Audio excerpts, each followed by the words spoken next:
하나님은 성경을 통해 우리 인간에게 대해서 말씀하시기를 온전한 사람이 없다고 말씀하셨습니다. 그런데 그 인간의 구성로에는 영, 혼, 육이라는 구성체로 되어 있습니다. 오늘 사람들 가운데 영과 혼이 병든 사람, 육이 병든 사람이 많습니다.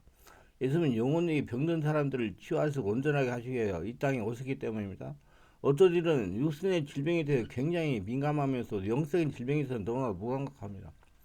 영적인 질병에 대해서는 사람들이 별로 신경을 안 쓰기 때문에 고질적인 상태에 이를 때까지 방치하는 경우가 많습니다.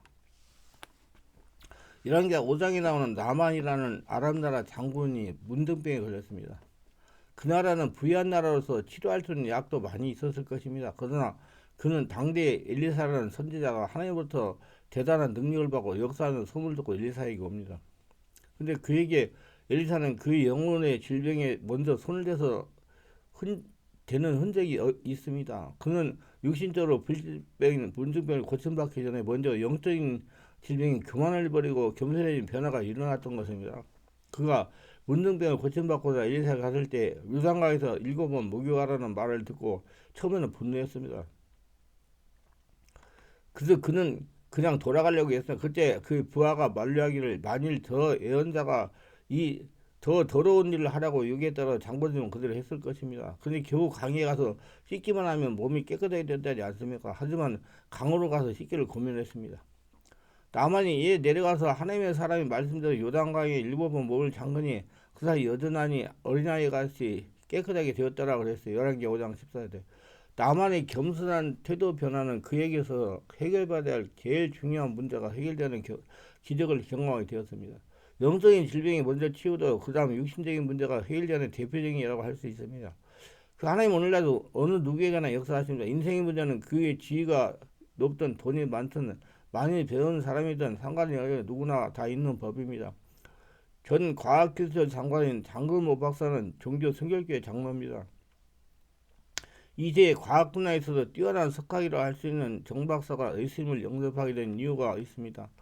그의 아들이 불치병으로 죽어가게 되었어요. 죽어가는 그 아들을 과학적인 수단으로 원인을 구명될 리가 만무합니다. 다른 방도 없이 죽어가는 그 아들을 속수무책으로 그저 안타깝게 지켜올 뿐입니다.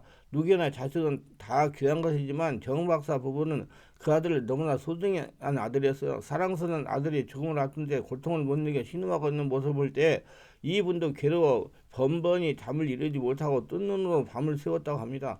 아무리 과학기술과 의학이 발달했고 자신이 과학자라 하지만 인간임으로 어쩔 수 없는 그 한계에 느끼면서 말입니다. 그러다가 예수님을 주인으로 영접하고 교회 나가기 시작했습니다. 인생이 바뀌어진 겁니다. 그리고 날마다 시마다 기도를 했어요. 보통 기도를 한 것이 아니라 생명을 내놓고 하나님께 매달렸던 겁니다. 아들의 생명을 건져주시든지 아니면 자신들의 생명을 거둬달라는 하면서 매달렸습니다. 그런데 기적이 일어났어요. 그 발달한 의술로도 과거로 할 수 없다는 불치병에서 전장관 아들이 노임을 받은 겁니다. 거짓말같이 놀라운 일이 이세 과학자의 가정에서도 일어났던 것입니다. 이 가정에도 영적인 치와 육신 치가 있어서 일어났음을 보여준 것을 할 수 있습니다. 왜 그런지 아세요? 예수 믿고 죽고 예수로 태어나가도 예수 인생 살기 때문에 하나님 나라가 되기 때문에 불치의 병도 고쳐지는 겁니다. 그걸 믿으세요. 우리에게도 이러한 하나님의 사랑에 변함없이 역사하고 있습니다. 고로 우리들도 해결받아야 할 문제가 있으면 지금도 살아계서 역사하시고 도와주시는 성령 하나님께 의뢰하시고 반드시 옛사람이 예수를 죽고 다시 새 사람 성령의 사람 하나님의 자녀로 태어나야 됩니다. 그 성령 세례받고 성령 충만 받아요. 성령으로 기도하시기 바랍니다. 오늘 우리의 문제는 무엇입니까?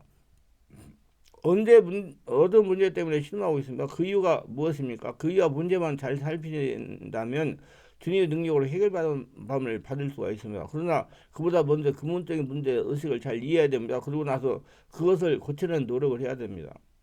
나만은 자기 스스로 물속에 들어가야 한다는 순종과 일사의 말을 따라야 한다는 겸손의 모습을 타이든 자이든 결정을 하고 따랐을 때의 문제가 해결받았습니다. 근데 오늘 우리 그리스도인들은 그 근본적인 문제에 곧 하나님의 자녀로서 힘써야 할 일을 잃어버리고 하나님께 집중하지 않기 때문입니다. 성도가 하나님의 복을 받지 못하는 분명한 이유가 있습니다. 첫째, 사소한 일에 마음을 빼앗기는 경우가 있습니다. 남한 장군도 예사를 찾아갔는지 자칫 그 목적을 망각한 채 아무 소득 없이 그냥 돌아올 뻔했습니다. 다행히 지혜로운 사람이자 부하 말에 귀를 기울일 줄 알았습니다. 그래서 그는 당시 누구도 고침받지 못했던 난치병인 문둥병에서 해방이 됐던 겁니다. 바울 선생은 새 사람이 되는 것이 중요함을 강조하고 있습니다. 할리나 무할리가 아무것도 아닌데 오직 새로 지으심 받은 자뿐이다. 갈라서 5장 15절. 그래서 누구든지 그리하시면 새로운 피조물에 이런 것을 시작해서 보라 새 것을 썼다. 고린도서 5장 17절. 정금 목사가 고백한 걸로면 사랑하는 아들의 병고침을 받아 온전케 되므로 새롭게 아들을 얻은 기쁨이 맛보게 된 것도 큰 영광이지만 그보다 더 기쁨은 자기 자신이 주님 만나 옛사람 저주받은 인생이 죽고 다시 하나님과 관계 있는 천국을 누리는 천국 백성이 되는 새 생명을 얻게 된 것이라고 했습니다. 여기 가로되 곧 내가 권리 진리와 생명이 나로 만들었던 아버지께로 올 때가 요한복음 4장 6절. 예수님께서 가로되 나는 부활이요 생명이 나를 믿는 자는 죽어도 살겠고 요한복음 11장 25절. 우리에게서 가장 소중한 것이 무엇인지 압니까? 세상에서 사소한 얘기나 명예 아니면 자존심 때문에 아주 소중한 것을 잃어버리고 있는 것은 아닌지요. 예수님께서 12명이 72명의 제자를 파송하면서 여러 가지 당부의 말씀하셔서 그러니까 제자들이 돌아와서 기껏 하는 말은 우리가 주님의 이름으로 명령하자 귀신들이 우리에게 복종했으라고 말하는 것이었습니다. 누가복음 10장 17절. 이 예수님이 하신 말씀은 귀신도 너희가 항복했다는 거, 복종했다는 거 사실 기뻐하지 말고 너희 이름이 하늘에 기록된 걸 기뻐하라고 그랬습니다. 이것이 무슨 의미입니까? 오늘 우리는 정말 소중한 생명을 새롭게 얻게 된 것만이 자랑할 수 있어야 됩니다. 두 번째는 복음을 전하여 새 생명을 구원하는 일과 자신의 삶이 더욱 새롭게 되는 일에 마음을 기울이지 않고 세상의 다른 일에 더 신경을 쓰다 보면 별것도 아닌 일 가지고 쉽게 좌절하고 낙심합니다. 우리가 세상의 일이 치등하다 보면 별수있지 않은 일로 해서 싸움과 다툼을 일으키고 못마하고 미워하는 것이나 나만이 면붙이 되지 않은 권위의식 때문에 영영 문둥병에서 벗어나지 못하고 비참하게 죽어갈 뻔했습니다. 세 번째, 결국 우리날도 우리 그리스도인들의 세상에 집착을 버리지 못하고 있는 까닭은 천국 백성으로 하나님의 자녀로 자랑해야 할 것이 무엇인지 잘 모르기 때문입니다. 예수는 누가복음 10장 1절에 너희는 이름이 하늘에 기록되기를 기뻐하라고 했고 바울은 갈라디아서 6장 10절 우리가 예수의 십자가 외에 자랑할 것이 없다고 그랬습니다. 그런데 오늘 우리는 무엇을 기뻐하고 무엇을 자랑하고 살고 있습니까? 우리가 하나님보다 세상에 대해서 애착을 갖고 살게 되면 자꾸 썩어질 것만을 이 땅에 심게 됩니다. 바울 선생은 사람은 무엇인데 자기의 심은 대로 거둔다고 갈라디아 6장 7절에 말씀했고 자기 육체를 위하여 심는 자는 육체로도 썩어질 것이고 성령을 위하여 심는 자는 성령으로도 영생을 거두리라 갈라디아 6장 8절에 말씀해 그렇습니다. 하나님은 심은 대로 거두게 하시는 분입니다. 선을 심으면 선을 거두고 악을 심으면 악을 거두며 악의 열매는 자신이 거두며 어떤 청년의 이웃집에 나란히 살면서 농사를 지었으면 어느 날 청년이 이웃집 아저씨와 농사일로 크게 다 싸웠습니다. 화가 난 이 청년이 밤에 이웃집 밭에 몰래 잡초를 씨를 뿌렸습니다. 그 밭에 잡초가 무성하게 자랐습니다. 이웃집 아저씨 해마다 잡초를 뽑느라 정신이 없었어요. 그 모습을 볼 때마다 청년을 고소했어. 그러다가 이 청년이 이웃집 아저씨 딸과 연애를 했습니다. 그리고 결혼하게 되었는데 그 아저씨는 지참금으로 그 청년이 그 밭을 줬습니다. 이 청년은 그 밭에 잡초를 완전히 제거하는데 30년이 걸렸습니다. 사람들이 원수를 갚아보지만 결국에는 마지막 자신에게 돌아온다는 뼈아픈 통화뿐입니다. 심은 대로 거둔다는 말씀은 성경의 말씀은 진리입니다. 겸손히 말씀의 순종과 우리 온전케 되시죠. 기도 응답과 문제 해결과 소원 성취와 하나님이 주시는 은혜와 복을 받으려면 겸손히 말씀에 순종하는 겁니다. 남한 장군이 죽으면 죽었지 1, 2, 4의 말을 따르기 싫었을 겁니다. 하지만 그의 부하는 문둥병을 치료할 수 있다면 그보다 더 힘든 일도 하지 않겠느냐고 남한을 가지고 있는 인간적 교만이라는 문제의 핵심을 찌르고 있었습니다. 그래서 순종했어요. 끝까지 인내하고 믿음으로 나아감으로써 결국 복을 받게 됩니다.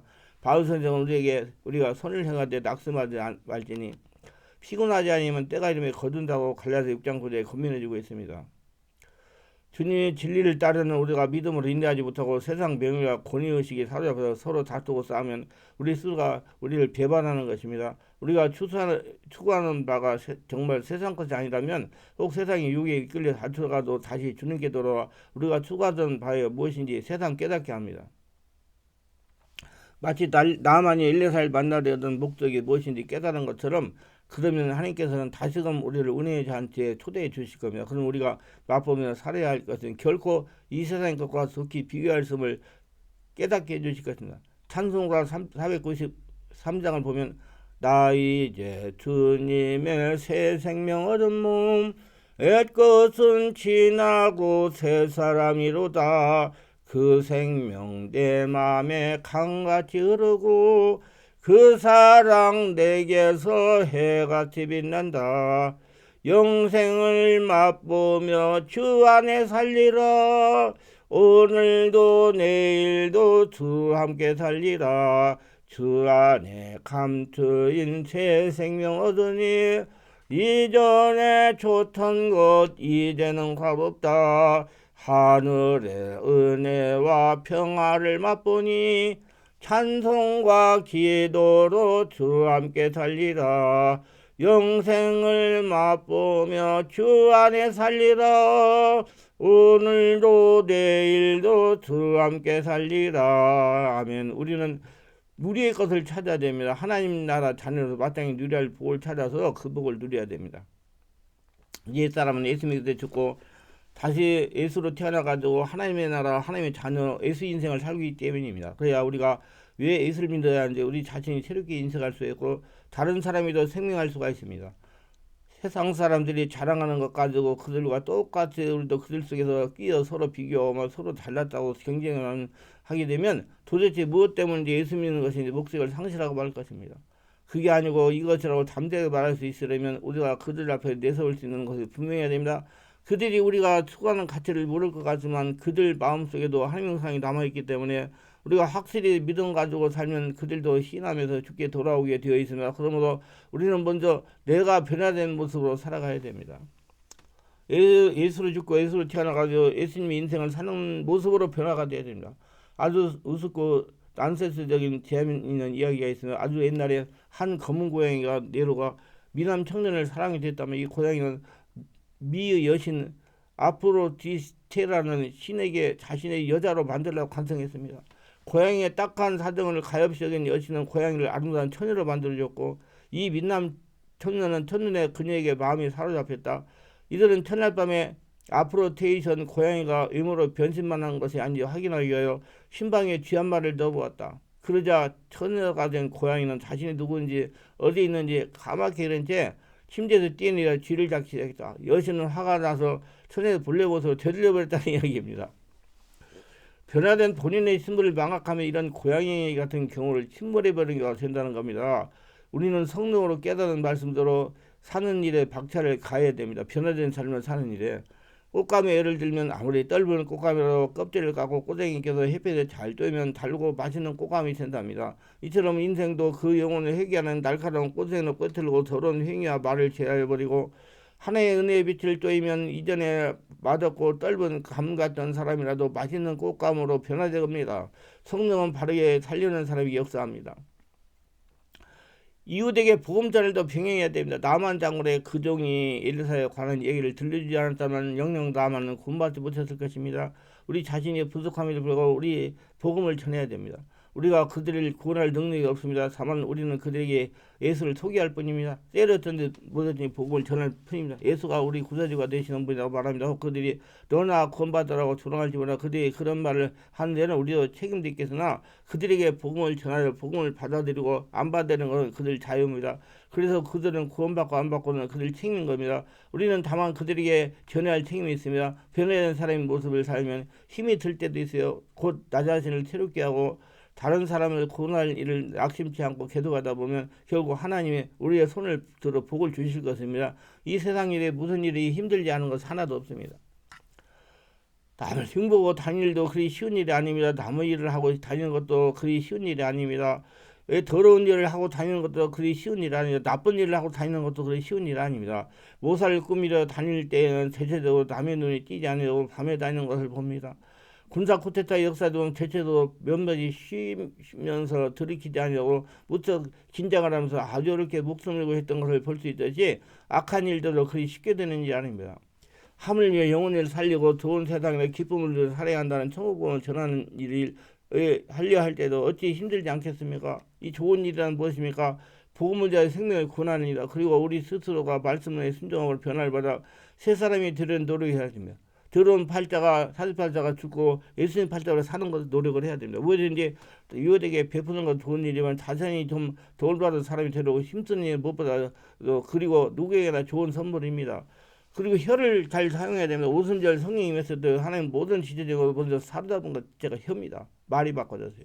그래서 성령을 받은 제자들이 방언을 하게 된 것입니다.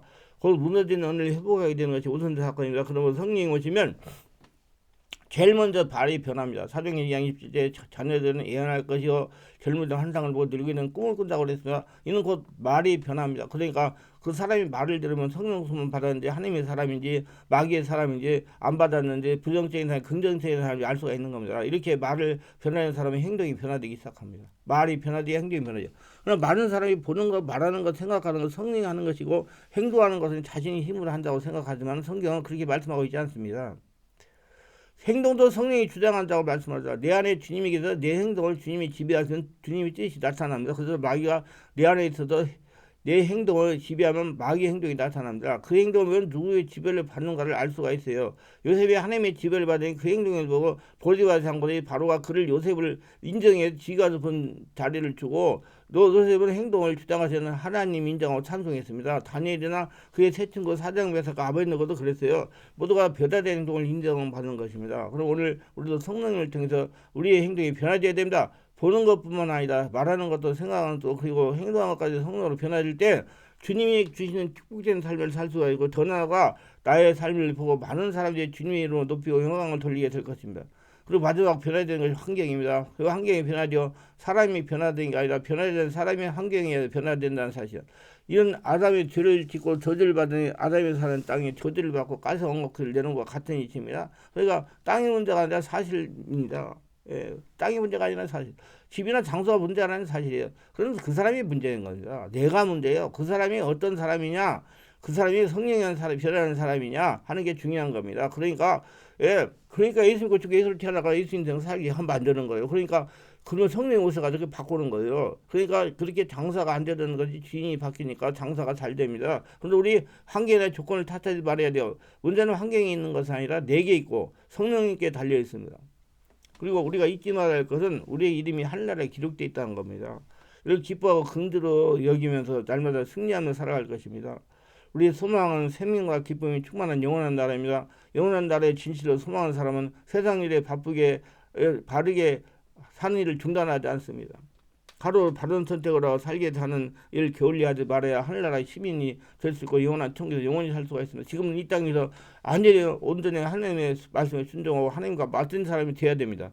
예수님 재림한 다음에 늦어가지고 끝나는 거예요. 우리들 모두 그런 긍지와 확신을 하고 참으로 중요하고 더 좋은 일인 이 복음을 순종하고 변화받는 사람으로 세상화를 힘쓰고 하나님의 축복을 누리면서 나는 예수 믿고 죽고 예수 태어나 하나님의 자녀 하나님의 나라에 힘입고 있는 하나님의 사람 예수님의 인생을 산다고 믿고 그렇게 누리며 사시기를 예수님으로 축원합니다. 기도합니다. 오늘 또 저희 설교를 끝까지 시청하시는 분들 축복해서 특별하게 구독, 좋아요, 알람 설정 고난하신 분들 기도가지고 성령으로 세례받고 성령으로 충만받아 자신이 예수 믿고 사주팔자가 바뀌었다는 걸 깨닫고 새 사람으로 하며 성전으로 살아가며 자신 하나님의 보물이 되어 평생 하나님께 동행하며 하나님의 복을 거두리며 살게 없어 예수님의 이름으로 기도합니다. 아멘.